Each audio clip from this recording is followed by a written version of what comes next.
आज के इस कार्यक्रम में हमारे बहुत ही प्रिय प्रत्याशी, मेरे बड़े भाई, जिनके साथ मुझे संसद में भी काम करने का मौका मिला, ऐसे हमारे विष्णुपद राय जी, हमारे प्रदेश के अध्यक्ष श्री अजय बैरागी जी, हमारे चुनाव के सहप्रभारी और मेरे वरिष्ठ साथी जिनके साथ मैं युवा काल से काम कर रहा हूं, ऐसे हमारे रघुनाथ कुलकर्णी जी, हमारे नेशनल एग्जीक्यूटिव के मेंबर, पूर्व में अध्यक्ष रहे मेरे वरिष्ठ साथी श्री विशाल जॉली जी, और यहां इतनी बड़ी संख्या में एकत्र आए देवी और सज्जनों, मीडिया के मेरे साथी, प्रिंट मीडिया और इलेक्ट्रॉनिक मीडिया के मेरे साथी। आज मैं जब अंडमान निकोबार में आया हूं, इस द्वीप समूह में आया हूं, तो सबसे पहले तो मैं उन लोगों को जिन्होंने देश की आजादी के लिए, उन अनगिनत लोगों ने देशभक्ति के कारण अपना जीवन न्योछावर किया और जिनका बहुतायत काल अंडमान द्वीप समूह में गुजरा, उनको मैं शत शत नमन करता हूं और उसको नमन करके अपनी बात को प्रारंभ करता हूं। ये वही पुण्य भूमि है जहां नेताजी सुभाष चंद्र बोस जी ने 30 दिसंबर 1943 को आजादी का उद्घोष किया था और यहां पर आजादी का झंडा फहराया था। ऐसे वीर स्थली को भी मैं नमन करता हूं और उस नमन करके अपनी बात को प्रारंभ करता हूं। सबसे खुशी की बात है कि पहले प्रधानमंत्री मोदी जी हुए जिन्होंने उस स्थान को वहां पर गए और सुभाष चंद्र बोस जी के कर्तृत्व को याद किया। यह भी हमको ध्यान में रखना चाहिए। जब मैं यहां आया हूं तो यह भी मैं बताना चाहता हूं कि कांग्रेस पार्टी ने आजादी की लड़ाई में लगे हुए योद्धाओं को भरसक भुलाने का प्रयास किया और याद रखने की कोशिश हुई, याद रखने की साजिश रही, तो सिर्फ एक परिवार को ही उन्होंने याद कराने का प्रयास किया। पर ऐसी परिस्थिति में भी नेताजी सुभाष चंद्र बोस, जिनको कांग्रेस ने भुलाने का भरसक प्रयास किया और भुलाया, लेकिन प्रधानमंत्री मोदी जी ने सुभाष चंद्र बोस जी को याद करके उनकी स्मृति स्थल को जिंदा रख करके, चाहे वो इंडिया गेट हो, फिर चाहे और कोई पूज्य स्थान हो, हर एक स्थानों पर, चाहे वो लाल किला हो, हर जगह पर सुभाष चंद्र बोस जी की मूर्ति को स्थापित करके उनके कर्तृत्व को जीता जागता इतिहास का पार्ट बनाया, इतिहास के साथ जोड़ा। इसको भी हमको ध्यान में रखना चाहिए। नायक वीर सावरकर को भी भुलाने का भरसक प्रयास हुआ। मैं यहां आया हूं अंडमान में और मैं वीर सावरकर जी की चर्चा न करूं तो शायद मेरी यात्रा अधूरी रह जाएगी। और इसीलिए जब मैं एयरपोर्ट पर उतरा, वीर सावरकर इंटरनेशनल एयरपोर्ट पर उतरा, तो सबसे पहले उनकी मूर्ति पर पुष्पांजलि करके, उनको याद करके, उन्होंने जो देश की आजादी के लिए किया, उसको हम लोगों ने ध्यान में रखा है। मित्रों, अभी अभी मेरे से पहले विशाल जॉली जी अपना वक्तव्य दे रहे थे और उसके बाद फिर विष्णुपद राय जी ने अपनी वक्तव्य रखा। हमने सुना कि किस तरीके से पहले विशाल जॉली जी ने मोदी जी के द्वारा किए गए कार्यों के बारे में चर्चा की और विष्णु जी, जो आपके प्रतिनिधि के रूप में सदा सदा खड़े रहने वाले हैं, उन्होंने भी आपके बारे में पैरवी की और अपने मुद्दों को रखा। हमारे लिए आज ये बहुत ही संतोष की बात है, खुशी की बात है और आपके लिए भी खुशी की बात होगी। आपने देखा होगा, अखबारें पढ़ी होंगी, टेलीविजन देखा होगा, एक जमाना था जब आपको एक एक तरीके से उपेक्षित रखने का काम हो रहा था। क्या कांग्रेस के जमाने में आपको उपेक्षित नहीं रखा गया? बताइए मेरे को, रखा गया कि नहीं रखा गया? आपको दूर रखा गया कि नहीं रखा गया? आपके विकास में रोड़े अटकाए गए कि नहीं अटकाए गए? आपके विकास के काम को, गति को रोकने का काम कांग्रेस पार्टी करती थी कि नहीं करती थी? लेकिन जब से प्रधानमंत्री मोदी जी आए हैं, अंडमान द्वीप समूह मुख्य धारा में शामिल हुआ है और विकास में किसी से भी अब कम नहीं है। इसको भी हमको याद रखना चाहिए। आज मुझे खुशी है कि भारत एक समय में कांग्रेस के जमाने में 10 पर 11 पर आर्थिक दृष्टि से आर्थिक ताकत माना जाता था, लेकिन पिछले 5 सालों में मोदी जी के नेतृत्व में भारत पांचवी आर्थिक शक्ति बनकर के तैयार हुआ है और हमने 11 नंबर से छलांग लगा करके 5वें नंबर पर पहुंचे हैं। और हमने पछाड़ा किसको है? ग्रेट ब्रिटेन को, ब्रिटानिया को, जिसने हमको 200 साल राज किया, उसको पछाड़कर हम 5वें नंबर की अर्थव्यवस्था बने। आज आपसे मैं बताना चाहता हूं, आप विष्णुपाद रे जी को भेजेंगे, ये चुनाव जीतेंगे, इनके वोट को जोड़ करके मोदी जी तीसरी बार भारत के प्रधानमंत्री बनेंगे और 2027 में भारत मोदी जी के नेतृत्व में तीसरी महा आर्थिक शक्ति बन जाएगा। यह भी हमको ध्यान में रखना चाहिए। आपको जानकर खुशी होगी, आज अमेरिका की आर्थिक नीति डमाडोल है, आज इंग्लैंड की आर्थिक नीति डमाडोल है, आज यूरोप की आर्थिक नीति डमाडोल है, आज जापान की आर्थिक नीति डमाडोल है, आज ऑस्ट्रेलिया की आर्थिक नीति मुसीबत में है। लेकिन अकेला भारत ऐसा है जिसको इंटरनेशनल मॉनिटरी फंड और मॉर्गन एंड स्टेनली कहते हैं कि भारत की अर्थव्यवस्था यही एक ब्राइट स्पॉट है, यही एक चमकता हुआ स्पॉट है, ये कहा जा रहा है। हम फ्रेजाइल इकोनॉमी से ब्राइट इकोनॉमी की तरफ पहुंच गए और इलेक्ट्रॉनिक्स के एक्सपोर्ट में भारत 6 गुना आगे बढ़ा है। इलेक्ट्रॉनिक एक्सपोर्ट मैन्युफैक्चरिंग में, इलेक्ट्रॉनिक एक्सपोर्ट्स में लगभग 70,000 करोड़ रुपए का भारत एक्सपोर्ट कर रहा है। आप लोगों के हाथ में आज मोबाइल फोन है, सबके हाथ में है कि नहीं है?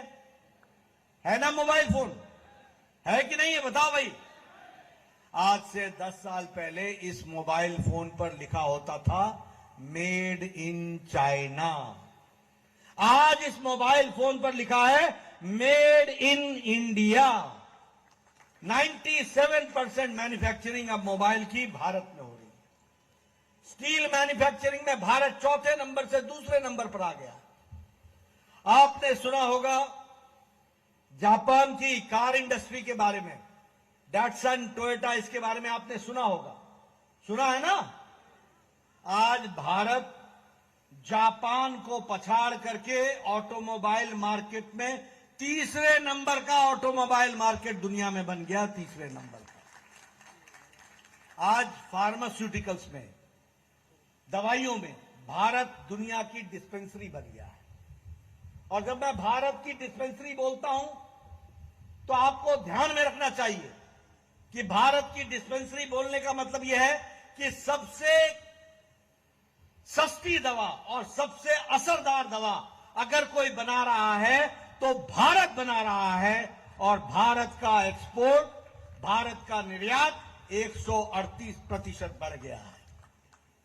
हमारा पेट्रोकेमिकल्स, इसकी थाथी दुनिया में बोल रही है और आज 106% हमारा पेट्रोकेमिकल्स बढ़ गया है। वो भी हमको ध्यान में रखना चाहिए। अभी विष्णुपाद जी ने बहुत सी डिमांड हमारे सामने रखी है। मुझे ज्यादा उन डिमांडों की चिंता ये इसलिए नहीं है कि आपने बस एक बार विष्णुपाद रे को जिता देना, इसके बाद कोई और वकील की जरूरत नहीं होगी, ये अकेले आपकी डिमांड सारी पूरी कर देंगे। मुझे मालूम है ना, मैं स्वास्थ्य मंत्री था, पहले ये मेरे को घर में पकड़ते थे, फिर मैं बोलता था हो गया बाबा, हो गया दादा, काम कर देगा कर देगा कर देगा। ये दोपहर को मेरे ऑफिस में आ जाते थे। मैं बोलता था दादा सवेरे तो बोला था, बोला एकटा बात छूट गया, एकटा बात छूट गया, फिर एकटा बात बोलना। फिर शाम को जब मैं घर पहुंचता था तो फिर दादा हाजिर। हम बोले दादा अब क्या हो गया? बोला वो काम के साथ एक और मन में काम आ गया, उसको भी नोट कर लो, वो भी कर देना। इसलिए मुझे काम की चिंता नहीं है, एक बार दादा को भेज दो, फिर पूरे 5 साल काम की बौछार ये अपने आप पूरा करेंगे, इस बात का मुझे पूरा विश्वास है। मित्रों, आप बताओ, मोदी जी के नेतृत्व में गांव आगे बढ़ा कि नहीं बढ़ा? आप बताइए, गरीब को ताकत मिली कि नहीं मिली? आप बताइए, किसान को ताकत मिली कि नहीं मिली? आप बताइए, युवाओं के अरमानों को पंख लगा कि नहीं लगा? आप बताइए, किसानों की चिंता हुई कि नहीं हुई? गांव, गरीब, वंचित, पीड़ित, शोषित, दलित, महिला, युवा, सबको अगर ताकत दी है तो मोदी जी ने ही ताकत दी है, उसको हमको याद रखना चाहिए। और जब मैं ये बोल रहा हूं तो आपको बताना चाहता हूं, आपको जानकर खुशी होगी, आज 11 करोड़ 78 लाख किसानों को हर साल मोदी जी 6,000 रुपए हर 4 महीने पर 2-2 हजार रुपए उसके बैंक के खाते में सीधा भेजते हैं और लगभग 2.5 लाख करोड़ रुपए किसानों के खाते में डाल दिया गया है। और मुझे खुशी है कि अंडमान भी पीछे नहीं है। 16,000 किसान अंडमान द्वीप समूह के हैं जिनके खाते में 6,000 रुपए साल का डाला जा रहा है, उसको भी हमको याद रखना चाहिए। उज्ज्वला गैस कनेक्शन, हमारी बहनें बताइए, पहले लकड़ी के चूल्हे पर खाना बनाती थी कि नहीं बनाती थी? केरोसिन ऑयल पर खाना बनता था कि नहीं बनता था? बताइए, स्टोव पे खाना बनता था कि नहीं बनता था? आज लगभग 10 करोड़ बहनों को गैस का कनेक्शन दिया गया और उसमें से 13,000 कनेक्शन अंडमान द्वीप समूह में बहनों को सशक्तिकरण के लिए दिया गया। आप बताइए, जल जीवन मिशन, लगभग 11 करोड़ घरों को जल के नल, हर घर जल, हर घर नल जोड़ा गया। और मुझे खुशी है कि अंडमान द्वीप समूह में भी 33,000 बहनों को हर घर नल, हर घर जल से जोड़ा गया है, यह भी आपको याद रखना चाहिए। और इसीलिए गांव की तस्वीर बदली है। मैं अभी इससे पहले सिक्किम में था, कल मैं अरुणाचल में था। मैंने सिक्किम में लोगों को बताया, मैं आपको भी बताना चाहता हूं। जब मैं 1993 में, जैसा कि बहन बता रही थी कि मैं विधायक था, तो मैं 1993 में लीडर ऑफ ऑपोजिशन विधायक था। और 1993 में मेरा ब्लॉक का डेवलपमेंट ऑफिसर, बीडीओ जिसको बोलते हैं, पता नहीं यहां क्या बोलते होंगे, बीडीओ बोलते हैं, तो मेरा बीडीओ आता था और मुझे बोलता था, नड्डा साहब आपके यहां चाय पीने आऊंगा। मैंने कहा आओ भाई, चाय भी पियो, नाश्ता भी करो। बोला आपको खुशखबरी सुनानी है। मैंने कहा सुनाओ। तो क्या खुशखबरी है? खुशखबरी यह है कि इस साल आपको इंदिरा आवास योजना में एक पंचायत में 2 घर मिले हैं। अब बताइए किसको दें? मैं कहता था भैया तू ही रख ले, 1 अनार 100 बीमार, मैं 2 घरों को लेके क्या करूंगा? इस 2 घर को लेके जाऊंगा तो पंचायत में झगड़ा हो जाएगा। आज प्रधानमंत्री मोदी जी ने 4 करोड़ पक्के घर बनाए हैं, 4 करोड़ पक्के घर बनाए, और उसमें से 4,000 घर अंडमान द्वीप समूह में भी पक्के बने हैं, ये भी आप याद रखें। और आपसे मेरा निवेदन है, विष्णुदा को जिता करके भेजोगे ना? भेजोगे ना? इसके बाद कोई भी कच्चा छत अंडमान द्वीप समूह में नहीं रहेगा, ये मोदी जी का संकल्प है, इसको भी आपने याद रखना। अभी अभी मोदी जी ने कहा ना, ये तो ट्रेलर है, असल फिल्म तो बाकी है, ये तो एपिटाइजर है, असल थाली तो बाकी है। तो असल विकास तो अभी बाकी है। अभी तो ये उन्होंने 10 साल में ट्रेलर दिखाया है। मित्रों, उसी तरीके से स्वच्छ भारत मिशन। क्या जीवन होगा आप बताइए। लोग खुले में शौच जाते थे, हमारी बहनें। Which type of life they were leading. And prime minister Modi ने 12 करोड़ इज्जत घर बनाए, 12 करोड़ टॉयलेट्स बनाए, यानी 12 करोड़ बहनों को लाइफ विद डिग्निटी, इज्जत के साथ जीने का रास्ता दिखाया, तो प्रधानमंत्री मोदी जी ने दिखाया। और आपके यहां भी संख्या कम नहीं है, 22,000 इज्जत घर बने, 22,000 इज्जत घर बने। आप बताइए, आयुष्मान भारत, विष्णु जी को याद होगा, मैं स्वास्थ्य मंत्री था, मोदी जी ने कहा कि कुछ बड़ा काम करो। विशाल जी को याद होगा उस समय, बड़ा काम करो, बड़ा काम करो। और उस समय मुझे याद है कि उन्होंने कहा कि गरीबों के लिए हेल्थ कवरेज दो। आज दुनिया में यूनिवर्सल हेल्थ कवरेज की बात हो रही है, मोदी जी ने हमको आदेश दिया। और मुझे याद है कि आयुष्मान भारत, ये विष्णुपाद रे मेरे पास आया करते थे, नड्डा जी स्वास्थ्य मंत्री भारत सरकार, इसका ऑपरेशन होना है, बाईपास होना है, इसका बाईपास होना है, इसको स्टेंट लगना है, इसका किडनी का ऑपरेशन होना है, इसका 1.5 लाख का खर्चा है, इसका 2 लाख का खर्चा है, इसका 2.5 लाख का खर्चा है, इसका 4 लाख का खर्चा है। कृपया अनुदान देने की अनुशंसा करिए। ये गरीब है, ये पैसा नहीं दे सकता। ऐसे गरीब लोगों की स्थिति थी। मोदी जी ने कहा कुछ बड़ा करना है। आपको जानकर खुशी होगी, आयुष्मान भारत में 55 करोड़ लोग, 12 करोड़ 74 लाख परिवार, गरीब परिवार। कौन है ये 55 करोड़ लोग? रेड़ी वाला, फेड़ी वाला, रिक्शा वाला, ठेला वाला, सब्जी वाला, चाय का दुकानदार, उसी तरीके से बस का ड्राइवर, बस का क्लीनर, ट्रक का ड्राइवर, ट्रक का cleaner, lift man, taxi driver, बाल काटने वाला बार्बर, ठेला ढोने वाला साधारण आदमी, लिफ्ट मैन, रैग पिकर, जो गरीब लोग प्लास्टिक इकट्ठा करते हैं कूड़ेदान से, ऐसे गरीब लोगों को, 55 करोड़ लोगों को प्रधानमंत्री मोदी जी ने भारत की 40% आबादी को 5 लाख रुपए सालाना गंभीर बीमारी से लड़ने का उनको हेल्थ कवर दिया, 5 लाख रुपए का। और आज 11,500 परिवार आपके अंडमान द्वीप समूह के हैं जो आयुष्मान भारत से जुड़े हैं, उसको भी हमको ध्यान में रखना चाहिए।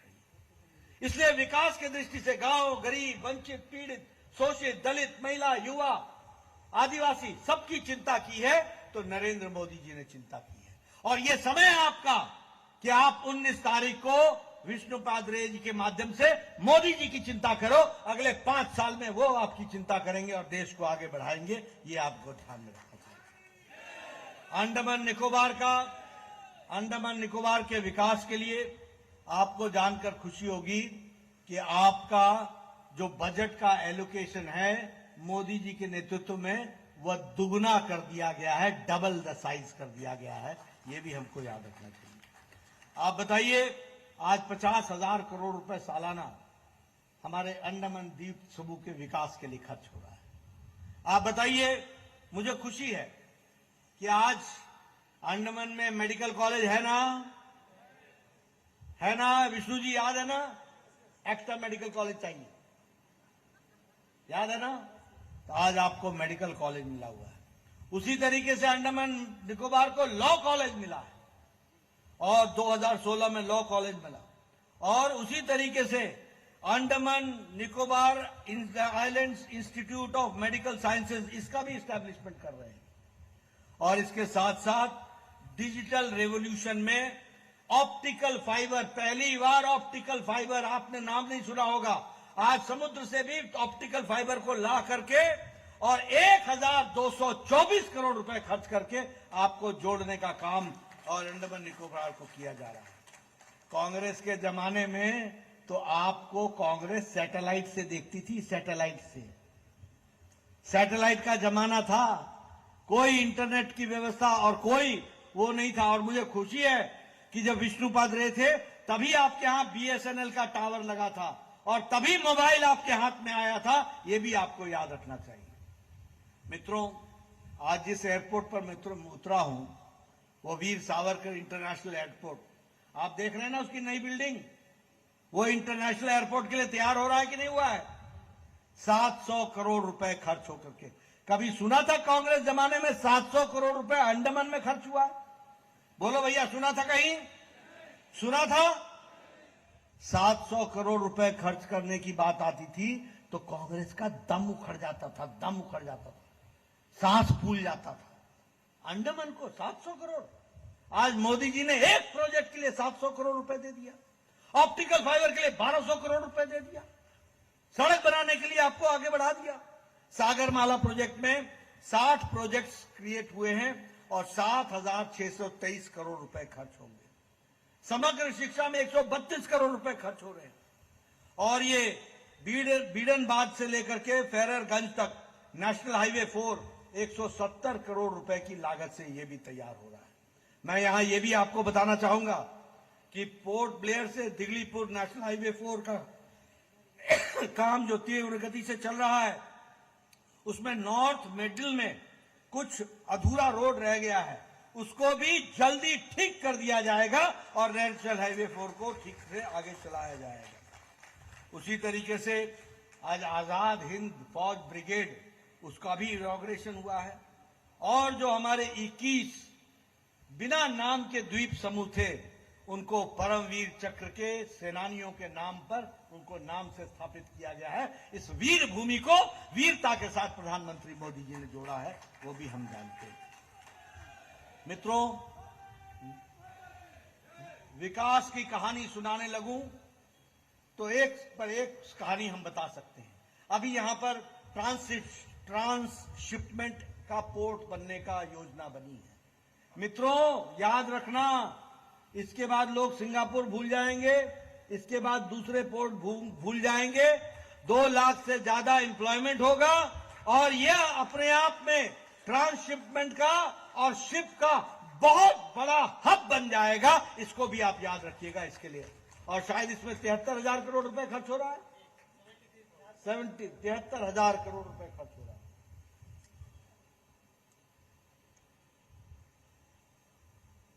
और ये छता बाम्बू फ्लैट ब्रिज, ये 1900 मीटर का है, ये भी, इसका भी काम पूरा का पूरा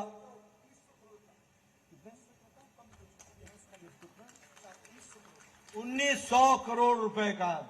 दादा छोटा फिगर बोलते ही नहीं है, जब बोलते 1900 करोड़, 73,000 करोड़, थैंक यू, बहुत अच्छा। तो ये आप, इसका काम पूरा हो गया है, इसको भी विकास के साथ जोड़ा जा रहा है। मित्रों, अभी तक मैंने आपको विकास की कहानी बताई कि नहीं बताई? अभी तक हमने आपको मोदी जी के द्वारा किए गए कार्यों के बारे में बताया। अब चुनाव करने वाले हैं। अब चुनाव में क्या होता है, कौन अच्छा कौन बुरा। तो अच्छा तो मैंने बता दिया, पर आप बुरा भूल जाओगे तो अच्छे की कीमत नहीं रहेगी। तो आपको बुरा भी मालूम होना चाहिए ना, मालूम होना चाहिए कि नहीं होना चाहिए? ये जो इंडिया अलायंस है ना, इंडिया अलायंस, घमंडिया अलायंस, ये जो है ना, I full stop, N full stop, D full stop, I full stop, A full stop, ये इंडिया अलायंस, घमंडिया अलायंस, ये 2 ही बातों का अलायंस है। एक, भ्रष्टाचारियों को बचाओ और परिवार को बचाओ, इससे ज्यादा कुछ नहीं। एक तरफ मोदी जी कहते हैं कि भ्रष्टाचार रहने नहीं देंगे, एक तरफ मोदी जी कहते हैं भ्रष्टाचार को जड़ मूल से समाप्त करेंगे। बोलिए, भ्रष्टाचार को जड़ मूल से समाप्त करना है कि नहीं करना है? करना है कि नहीं करना है? तो मोदी जी बोलते हैं भ्रष्टाचार मिटाओ, हटाओ, और वो कहते हैं, इंडिया अलायंस कहता है भ्रष्टाचारियों को बचाओ। आप बताइए, ये कांग्रेस पार्टी ने कोयला घोटाला किया था कि नहीं किया था? आप बताइए, इन्होंने कॉमनवेल्थ गेम्स का घोटाला किया था कि नहीं किया था? आप बताइए, इन्होंने चीनी घोटाला किया था कि नहीं किया था? आप बताइए, इन्होंने चावल घोटाला किया था कि नहीं किया था? आप बताइए, इन्होंने पनडुब्बी घोटाला जमीन जल के अंदर जाके किया था कि नहीं किया था? आप बताइए, इन्होंने 2G और 3G का घोटाला अंतरिक्ष में किया था कि नहीं किया था? पार्टी का अखिलेश ने लैपटॉप का घोटाला किया कि नहीं किया? गोमती रिवर फ्रंट का घोटाला किया कि नहीं किया? अनाज का घोटाला किया कि नहीं किया? आप बताइए, लालू ने नौकरी के बदले जमीन लेने का घोटाला किया कि नहीं किया? आप बताइए, लालू ने मवेशियों का चारा घोटाला खा गया कि नहीं खा गया? बोलो, माल मवेशी का भी चारा खा गया। चारा घोटाला किया कि नहीं किया? अलकतरा घोटाला किया कि नहीं किया? आप बताइए, ये डीएमके ने आपको बालू का घोटाला किया कि नहीं किया? आप बताइए, ये उन्होंने अपनी संपत्ति 1,32,000 करोड़ की संपत्ति के बारे में विवरण देने से बच रहे हैं कि नहीं बच रहे हैं? आप बताइए, ममता के मंत्रियों ने टीचर्स के घोटाले का घोटाला किया कि नहीं किया? आप बताइए, उन्होंने बालू का घोटाला किया कि नहीं किया? आप बताइए, उन्होंने चीनी का घोटाला किया कि नहीं किया? आप बताइए, उन्होंने गाय की तस्करी का घोटाला किया कि नहीं किया? आप बताइए कि जेएमएम के नेताओं ने जमीन का घोटाला किया कि नहीं किया? किया कि नहीं किया? आप बताइए, केजरीवाल ने शराब का घोटाला किया कि नहीं किया? आप बताइए, उन्होंने दवाई का घोटाला किया कि नहीं किया? अब आप देखिए, तस्वीर देखो देश की। INDI alliance, Rahul Gandhi bail पर, सोनिया गांधी बेल पर, चिदम्बरम बेल पर, लालू प्रसाद यादव बेल पर, डीएमके का ए राजा बेल पर, टीएमसी का नेता बेल पर, टीएमसी के मंत्री बेल पर, डीएमके के मंत्री बेल पर, और केजरीवाल जेल में, सिसोदिया जेल में, हेमंत सोरेन जेल में, सत्येंद्र जैन जेल में, आजम खान जेल में, प्रियंका मलिक जेल में, हमारे पार्था चैटर्जी जेल में, मानिक भट्टाचार्य जेल में। ये सारे लोग या तो बेल पर हैं या जेल में हैं। ऐसे लोगों को आने देना है क्या? बोलो, ऐसे लोगों को आने देना है क्या? ऐसी पार्टी को आने देना है क्या? अभी मीसा भारती ने, अभी का ये इतने फ्रस्ट्रेटेड हो गए हैं। आप बोलते हो मोदी मोदी मोदी, और ये मोदी जी को गाली देते रहते हैं। कभी सांप, कभी बिच्छू, कभी क्या। इनकी निराशा, इनकी हताशा, इनका फ्रस्ट्रेशन चरम सीमा पर है। अभी जिसने 23 साल तक सबसे सर्वोच्च पद पर रह करके 12 साल से ज्यादा चीफ मिनिस्टर और अब 10 साल से ज्यादा प्रधानमंत्री के रूप में मोदी जी ने देश के प्रधान प्रशासक के रूप में काम किया और एक भी दाग नहीं है, ऐसे को मीसा भारती बोलती है मैं चुनाव के बाद जेल में भेजूं। ऐसा फ्रस्ट्रेशन, ऐसा निराशा, ऐसी निराशा। आप बताइए, मैं फिर से बोलता हूं, लालू सेहत के कारण बेल पर है कि नहीं है? चारा घोटाले में इन्वॉल्व है कि नहीं है? और लोगों से मीसा भारती पर अंजाम है कि नहीं है? जो खुद बेल पर हो, जिनसे खुद पूछताछ हो रही हो, वो आज मोदी जी को गाली दे रहे हैं। ऐसे लोगों को बख्शना है क्या? ऐसे लोगों को छोड़ना है क्या? इसको जवाब देने का एक ही तरीका है, 19 तारीख कमल का निशान, आपकी उंगली और ईवीएम का बटन दबना चाहिए और विष्णु पादरे को भेजना चाहिए। यही अंडमान का जवाब होगा, यही हमको रास्ता देना होगा। मित्रों, आपका मैं ज्यादा समय नहीं लूंगा, आपने मेरी बात बहुत शांति से सुनी है। एक ही बात कहना चाहता हूं, देश का विकास, देश आगे जाएगा, दुनिया में देश का स्थान मोदी जी के नेतृत्व में बन रहा है। गांव गरीब की चिंता हो रही है, गांव खड़ा हो रहा है, आज विकास के दृष्टि से काम हो रहे हैं। इस काम में आप भी अपना योगदान कीजिए और 19 तारीख को पवित्र काम में जुटिए। विष्णु पादरे को आप भेजिए और अंडमान मुख्य धारा में आएगा।